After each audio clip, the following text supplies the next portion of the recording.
Hello students, आज का topic है अलंकार। अलंकार दो शब्दों से मिलकर बना है, अलम और कार, जिसका अर्थ है भूषण या सजावट, अर्थात जो अलंकृत या भूषित करे वह अलंकार है।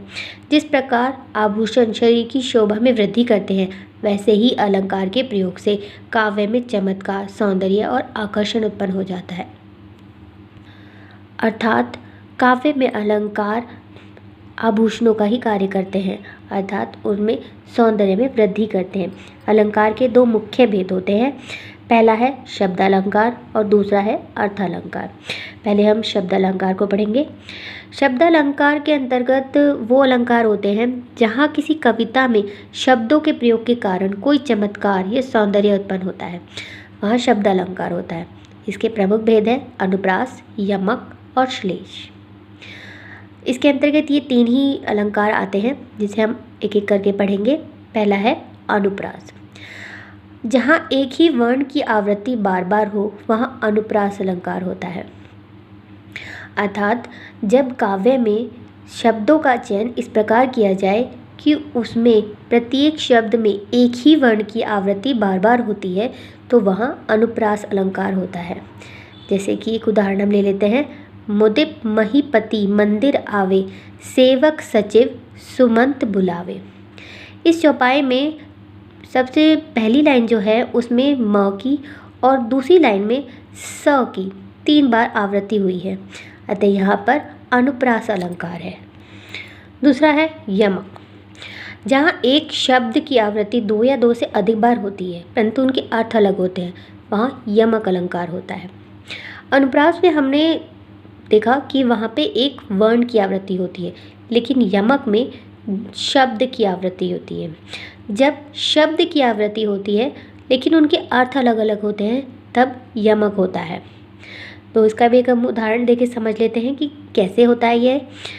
इसमें है, कनक कनक ते 100 गुनी, माधकता अधिकाए, वा खाए बोराए नर, या पाए बोराए। इसमें सबसे पहली लाइन में कनक शब्द का 2 बार प्रयोग हुआ है, लेकिन दोनों के अर्थ भिन्न हैं। इसमें इसके 2 अर्थ हैं। पहले कनक का अर्थ है धतूरा और दूसरे कनक का अर्थ है सोना। इसका अर्थ ये है कि जो इस पद में कहा गया है कि धतूरा और सोना यानी कि गोल्ड, ये दोनों ही ऐसी चीज़ हैं जिसकी मादकता बहुत अधिक होती है। जो खाता है वो भी पागल हो जाता है और जो पाता है वो भी पागल हो जाता है।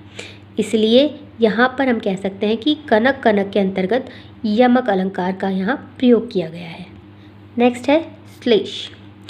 जहाँ एक शब्द का एक ही बार प्रयोग होता है परंतु उसमें अनेक अर्थ होते हैं, वहाँ श्लेष अलंकार होता है। अभी तक हमने पढ़ा जहाँ आवृत्ति होती है वहाँ इस शब्दालंकार का प्रयोग होता है, लेकिन श्लेष अलंकार में आवृत्ति नहीं होती लेकिन शब्द एक ही होता है, उसके 3 या 4 अर्थ लिए जाते हैं। 3 या 4 ना सही 2 ले लेते हैं। तो जब अर्थ अलग अलग हों लेकिन शब्द का प्रयोग एक ही हो, तो वहाँ श्लेष अलंकार होता है।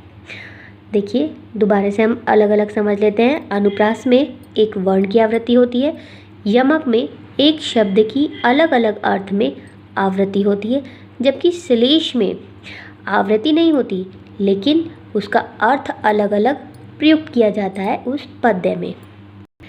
इसे हम निम्नलिखित उदाहरण द्वारा समझ सकते हैं। रहीमन पानी राखिए, बिन पानी सब सून, पानी गए न उबरे, मोती मानुष चून।